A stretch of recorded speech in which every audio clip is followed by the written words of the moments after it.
I live in a very small town in Michigan called Hartsville. One so small that there's maybe only 7 to 800 living here at any given time, give or take. And even then, it isn't exactly big. Just enough people to get by, if you can call this little town getting by. There are some nice places that exist, sure. There's the church, the bakery, and the diner where I work with my boss, Mr. Haddock. There's also the grocery store that sells all the goods you could possibly need. And we do what many a small town like us has done before. We make a deal between ourselves that we won't bother anyone else. All of this to say, it was this way. That was, until the shop showed up on the very edge of town, not too far from where I live. A place with a big sign which read, "The Compendium." Nothing more. It was a Gothic-looking building that still held this, almost pristine newness to it. It's hard to describe. It didn't look like something anyone would have thought someone would want to shop in, let alone own, especially when compared with the other shops on the street. It more so looked like, oh fuck it, I'll give the analogy, the Addams Family house. It wasn't particularly bright, but still seemed to stand out somehow, which wasn't strange for a Gothic-looking haunted house-esque shop called the Compendium. All of this to say that when it showed up, the whole town just seemed to come alight with buzzing questions and curiosity. For months it sat, no one went in, no one even came out. But all the same, a sign reading "Open" would be visible during the day and only one window alight at night. Like someone lived there and ran a shop out of it. Everybody passed it, everybody saw it, but no one dared go in, let alone near. Well, until this morning. This morning, despite all the buzzing and rumors, it's not like they'd been inside the place themselves or knew of the person or persons inside, I decided to pay the Compendium a little visit. And oh boy, I don't regret it. But I'm certainly not comfortable about it either. But let's not get ahead of ourselves. As the old cliche goes, we must start at the beginning. It's currently May 12th, and I'm recounting the past couple days' events. I took some well-deserved vacation time away from the diner. You know how food service of any kind is stressed to the max. Most of the buzz I'd heard about the Compendium had been during my many shifts at work as a cook. I'd hear coworkers theorizing over what the place could be, and I'd often go out to the customers myself when it was slow to make sure I'd done everything just right and that they were satisfied, and hear their crackpot theories on what the place most definitely was. A drug front, a government op hideout. I had to stifle laughter. Oh, you tinfoil hat folks. How I love the things you often come up with. So, like I said, after months of hearing about it and driving past it and seeing the light at night, and the open sign during the day, I decided, what the hell? It could just be a really cool pawn shop, or maybe a really tiny flea market with all sorts of retro comic books and toys. The more I thought about that, the more giddy the little geeky kid inside of me got, until I ultimately gave Mr. Haddock a call after my shift on Saturday night, when I knew he was still going to be there closing up. "Hello, Hogan's Diner. If it sucks, you saw nothing. How can I help you?" he said, his unmistakably gruff but medium-pitched voice asked. I smiled. Even under the worst of circumstances, Haddock was never short on wit. It diffused quite a few customer freakouts by a hair in the past. Hey boss, it's Anthony. "Oh, hey kid, what's up? Don't tell me you're so bored you need another shift." He chuckled. Unfortunately, there's a bit too much truth behind that statement. Actually, no, for once I was going to ask to take some time off. Wind down a little bit, I said, not mentioning the Compendium trip I had planned. Honestly, I pretty much knew he wouldn't care ultimately, but I just decided to avoid the subject entirely, just in case. Lord knows he could accidentally say something to the wrong person, and I'm officially known as, quote, that weird guy who dared to go near a creepy building he probably could have died in. Not worth the eye roll from me. They knew nothing until they actually went and made a genuine visit for themselves. To me, this was going to be a coin flip. Could be an absolute treasure trove of a find, could be a super lame pawn shop, or just some stupid shop altogether run by some eccentric. Only way to know was to go. So after getting the go-ahead from my boss to take the next few days off, I should clarify, yes, I usually work on Sundays too, refer to the "so bored you need another shift" comment, I decided the very next morning, bright and early, that I was going to hop in my car and pay the Compendium a little visit. At first, I groaned loudly as my phone's alarm went off that Sunday morning, May 11th. automatically assuming it was my work alarm, as you do. But after rolling over and seeing it was 9 a.m., 3 hours later than I usually have to be up and about, I smiled briefly with satisfaction. Nice to have some extra sleep every now and again, even if you are a loner like myself with nothing better to do but work his tail off. I got up and took a quick shower, fed myself a basic breakfast of a Reese's sandwich, as I called it, peanut butter and Nutella on bread, pretty self-explanatory, and hopped in my car, that little kid in me pushing me on to go, go, go, all the cool stuff. I parked in the parking lot of the deli immediately next to the shop, as not to have everyone see I was there, and cautiously made my way over, looking around me like a crafty thief who knew he was going to get caught. But traffic was sparse this Sunday morning due to church without a doubt, and I made it up the walkway with no trouble.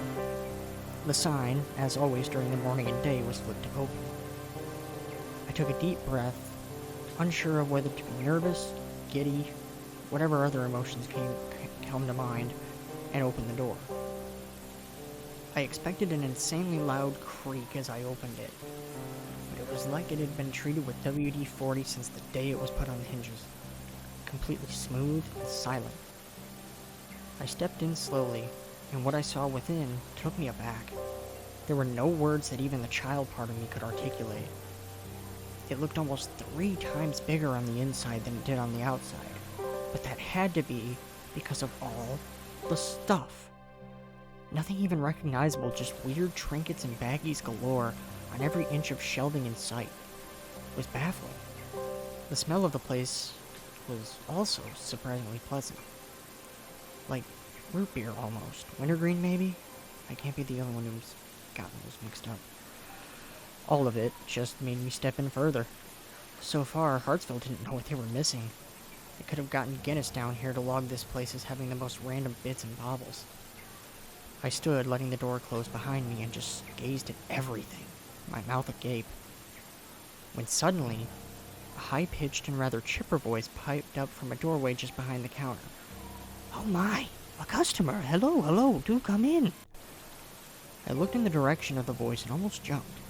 Now making their way up to the counter to greet me, I saw that they looked odd. Before me, as I stepped up to the counter, was a tall figure. Wasn't sure if it was a man or woman yet, but they stood at what had to be at least 6'5". Super, super tall. Along with height, of course, often comes lankiness, and this individual was no exception. Skinny as an ever-loving twig, skinnier than me, which is saying something. Their outfit only made them stand out more. They wore an entirely too tall top hat that had a flower jutting out from the brim, and a sparkling, and I mean sparkling, red suit with purple flowers patterning it all over. Keeping them upright was a cane. I couldn't see if the top had any sort of decorative bit, as the person's hands covered it. Hi there. Really cool little shop you have here. Looks like you've got everything. I laughed softly, trying not to show that I was thrown off by the person's appearance, suddenly reminding myself that I should probably get their name. "Never seen you around here. What's your name?" I asked suddenly, feeling bad that I'd most definitely cut off whatever my seller was going to respond with in terms of my first statement. But it didn't seem to bother them. "Oh, how forgetful of me. You may call me Maury, short for Moriarty," he said, giving a wink. He reached out for a handshake. "I'm Anthony. Pleasure to meet you, Maury," I said warmly, shaking his lanky and bony hand, now starting to feel more comfortable in his presence. Sure, he looked a little off, but he didn't act strange from what I could see, just being cordial like anybody else. "Pleasure's all mine, my friend. Now, what brings you to the Compendium, eh?" he asked cheerfully. Curiosity more than anything. Your place has just been sitting here, and no one else is giving it the light of day, so I figured, why not? They'd appreciate the customer. I said, shrugging. Maury smiled warmly. "I appreciate the gesture greatly." I took yet another look around. "So, what exactly is it that you sell?" I asked. Maury stood in silent thought for a moment. "You know, in all my years with the Compendium, that's something I've asked even myself.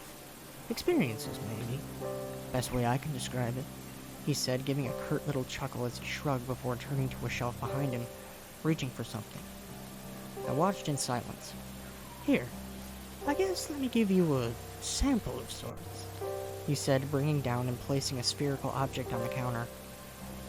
I stepped closer again and examined it. I know you all hate my pop culture analogies, but honestly, nerdy geek is my most fluid language, so please bear with me. Harry Potter. Quidditch, not the golden snitch, but those other balls they use, the brown ones with the couple circular indents in it. Look just like that. Only difference being, the indents seem to have what look like padlocks or some kind of combination lock thing, I guess. I shouldn't even try. I picked up the ball in my hands, examining it closer. Every indent had that strange combination lock type thing. I began to fiddle with it when Mori piped up, "Oh! One moment, I had the answer to that puzzle here somewhere," he said, a sudden puzzled look on his face as he made a beeline for that back room. After a couple minutes, he raced back out with a post-it note in his hand. "There we are. Now, if this happens to cause you any issues, you don't hesitate to call me," he said happily. "Well, why would it have issues?" I asked. "Well, if the little combo doohickeys happen to jam up and you can't solve it," he said, raising his arms as if it was obvious. To be fair, it was, logically. Right, I chuckled softly, now looking at the post-it. Along with 3 numbers were 3 symbols. 2 combinations? Well, thanks, Mori. I appreciate the freebie, I said, my spirits lifting back to that childlike curiosity and excitement as I looked at Mori. "Of course. Never hesitate to just visit either. I'm sure you'll understand. It's awful lonely when everyone won't just try to meet you," he said, a slight somber look coming onto his face.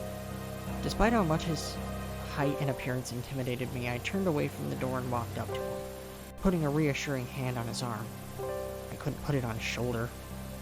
"I have to take you up on that. How about tomorrow?" I asked cheerfully. His face lit up. "That'd be fantastic." "Oh, thank you, friend," he said. I could feel the genuine thankfulness in his voice. I patted him once more and made my way out. "Then I'll see you tomorrow, Mori," I said, giving a wave. "Till tomorrow. Ta-ta." The door closed behind me. Wow, I thought. What's so bad about this place? For the owner. Tons of interesting things, puzzles, Mori said, to be discovered, maybe solved. I looked over at the sphere in the passenger seat after getting back in the car, and then pulled out the post-it note again. I was going to solve this little puzzle ball ASAP. I got in and immediately put my pajamas back on before sitting down in my recliner once again to learn the puzzle. I grabbed the post-it note from the table beside me and put it on the arm of my chair, holding the sphere and turning one of the indents towards me. Mori had gone so far as to give the littlest of intricacies of the puzzle ball, showing which number went on which indent, same with the symbols. "Okay, indent 1, 75, I mumbled, cranking the numbers till the pointer landed on 75. Indent 2 was 89, and indent 3 was 99. Click. The ball's indents opened, revealing the other stage of the lock, but this was nothing like a padlock.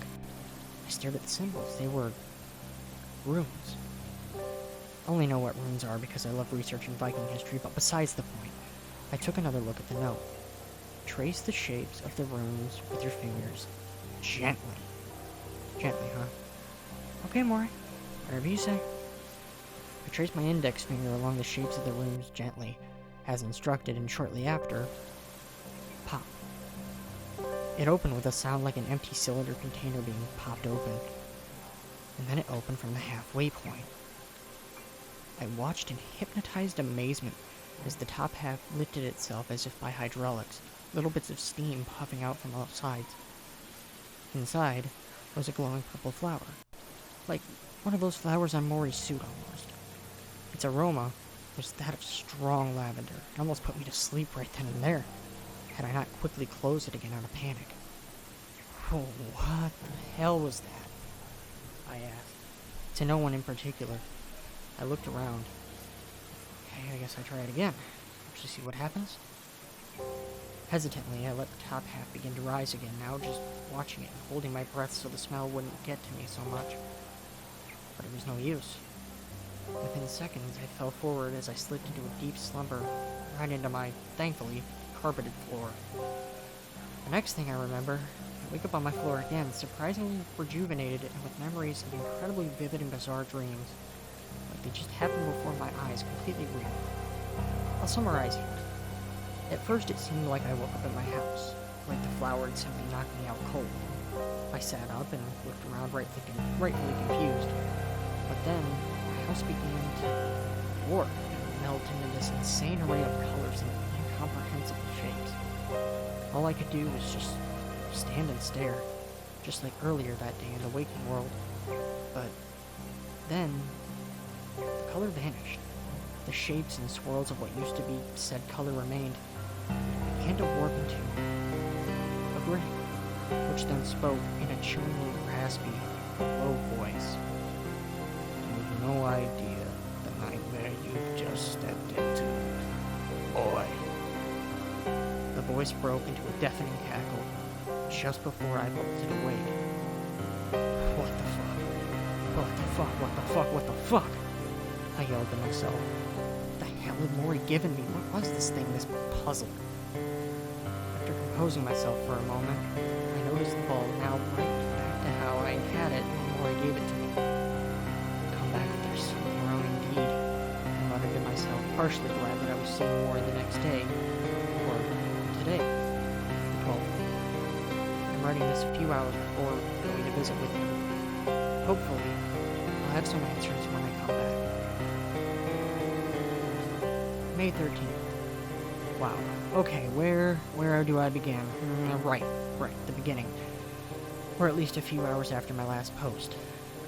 At around 4:45 p.m. yesterday, I made my way over to the Compendium to have some dinner with Maury and spend some time with him, and, of course, ask just what the hell that spherical puzzle was all about, with its flower and overpowering dozing effect that sent me into what first was a drug trip of a dream, into something that felt like a warning. I thought about the words over and over. You have no idea what nightmare you've just stepped into. The words still turned as I approached the door the sign flipped to close. I let myself in. Maury, it's Anthony, I yelled for him. Ah, Anthony, do come in here. Let me lead you to my quarters, he said giddily. Kind of chuckled to myself. Haven't heard anyone refer to their room as quarters unless it was some old medieval movie or something. We reached his, what I can only describe as an apartment. Didn't look too shabby though, neat and tidy, and surprisingly spacious enough to fit Maury himself. Immediately upon walking in was the dining room, the living room to the right, and a kitchen to the left. Honestly, just makes me further believe that him and this place really aren't all that bad. Weird trinket that said I stepped into a nightmare had to be a complete fluke. A wild card. I'm sure he wouldn't have given it to me if he had known the entire inner workings of that thing, right? No time for that. He pulled out a chair for me at the dining table. Please, sit, he said. I sat down and looked around, taking in his little abode some more as I heard him begin shuffling around in his kitchen starting dinner. What's on the menu tonight, Moore? I asked, genuinely pretty hungry by this point. It was about dinner time after all. Oh, nothing too special, just some bacon, eggs, and hash browns. Breakfast for dinner has always been a favorite of mine, he said as he pulled out a package of bacon and a carton of eggs from his fridge and set them on the counter, starting to grab pans and utensils. Doesn't sound bad, not bad at all, I said, giving a small smile. I decided it was time to not beat around the bush anymore. So, about that freebie you gave me, I piped up. Maury looked over his shoulder briefly. Yes? Well, I ended up solving the puzzle, but what was inside of it did something. I continued, watching Maury for any sort of reaction. Nothing so far. Well, what was inside of it? He asked. It was this purple flower, I started. Maury froze, slowly germinated. A glow one? He asked, his voice slightly shaky. I nodded. With that, he raced to the other seat at the table where I put the puzzle ball in the center. He grabbed the ball, almost sitting before glancing at me. What did it do? He asked urgently. It really doesn't know. I then recounted to him what had happened the day before. The smell, the knockout effect. Then I had the dream. After I finished, he sat back, tears in his jet black eyes. No, what have I done? Maury hollered in distress. What? What is it? I asked. If I'd known that thing held the purple flower, then I'd never have given it to you. There's a very good reason they only tend to be on my suit, he said sternly, pointing to his usual suit in the far corner of the living room hanging on a hook. You see, Anthony, that flower was as much lavender as it was a rose. It isn't. You perceived it as such because it's the closest thing your brain could equate the smell to. What about your dream? He asked. I could feel the fear, the worry oozing off, worry like mud. It made me even more fearful than I already was. I explained it more. Colors, lack thereof, and the mouth that had spoken a vague threat to me before laughing. You've no idea the nightmare you've just stepped into, I recounted quietly. Maury only sat, head in his hands. Abamon, he said almost silently. Huh? I asked. Abamon was the one who spoke to you. There's so much to explain, so much you wouldn't believe. Maury hesitated. Try me, Maury, I said, looking deep into his eyes, as uncomfortable as that made me. He stared back at me for a moment before shaking his head and sighing. Oh, all right, but don't say I didn't warn you that I'd sound crazy, he said sternly. I simply nodded, and with that, he sat back, took a deep breath, and began. The only proper way to explain Abamon is to explain me first. I saw the way you looked at me when you first saw me yesterday, and you're completely justified in having such a reaction.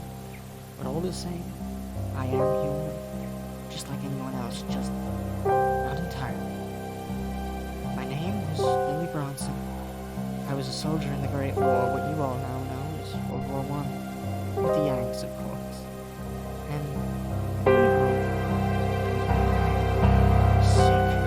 sick in the head. The man was definitely just there for the slaughter of an absolute madman. Jackson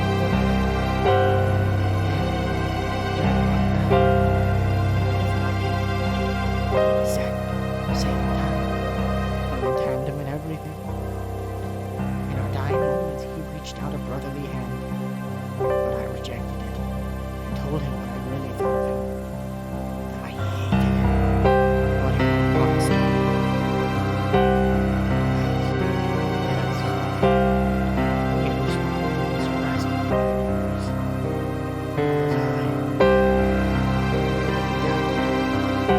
knew what he was going to say. He didn't mean to.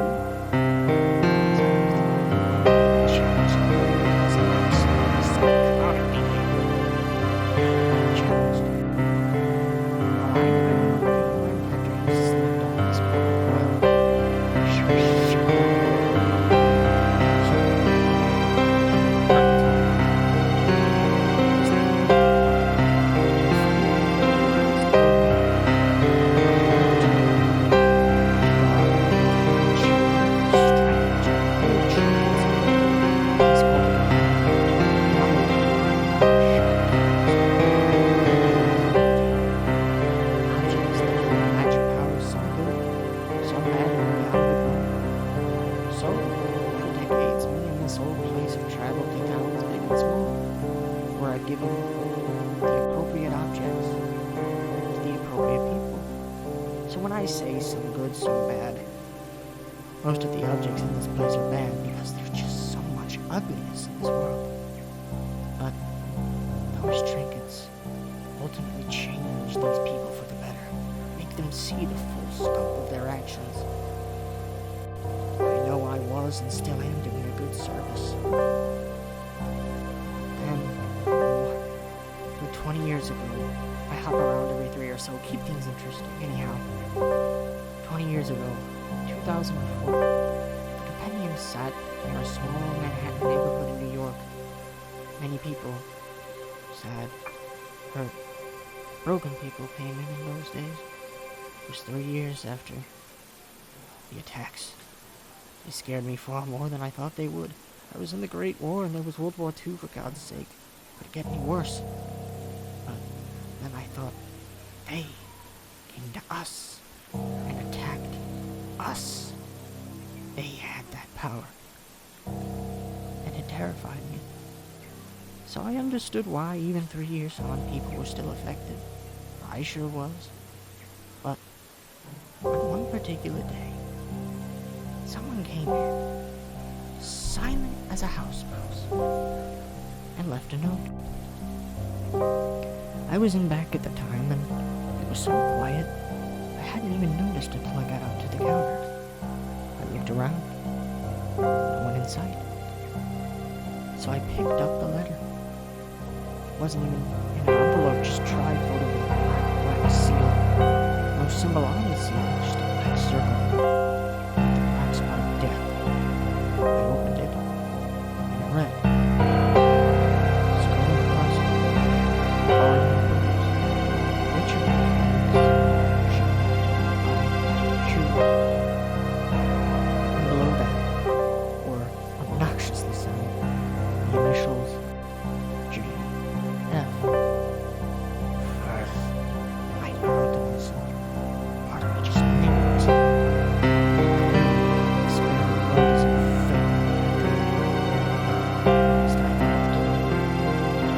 That same night, as I sat with a nice blue stick outside the door, and behind me, my own living room,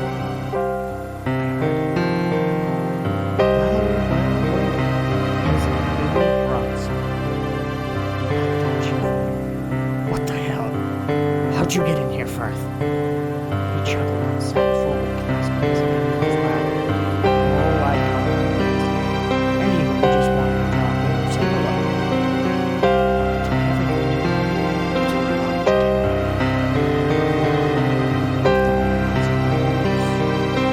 You said you were how would you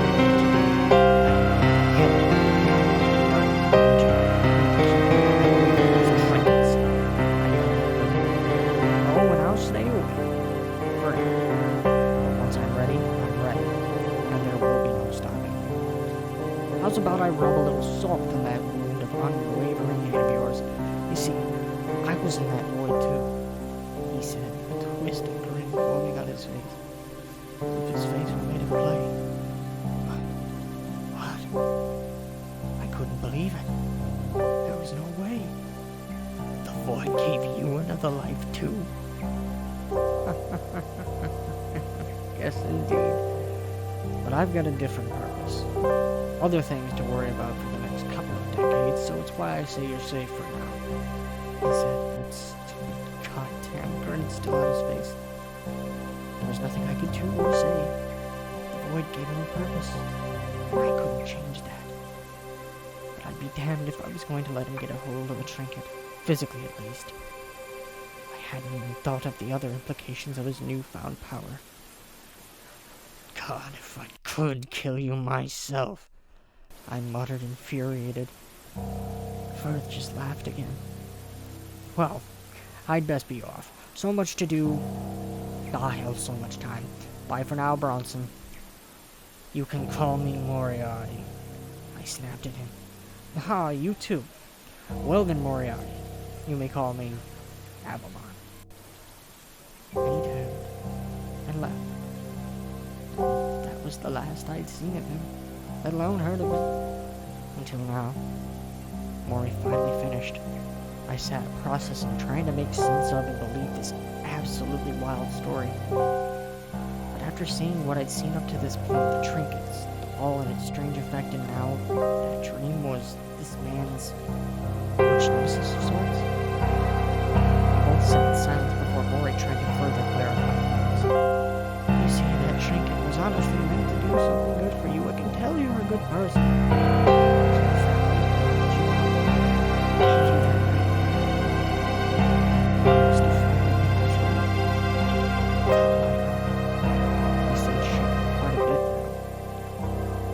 Do? I asked almost frantically. That's just it, Anthony. I don't know. At this point, we'll just have to see what happens from here. I promise you I will find some way to fix this. I'm so sorry. He said, breaking into a large sob. Hey, Maury, relax. This is not your fault for what you told me. Avalon just found a loophole we didn't even know about. We will figure this out. Believe me, this shit is absolutely from lips to me. After these past couple days, I think I can let myself start looking at things are about to get strange. I said, looking him dead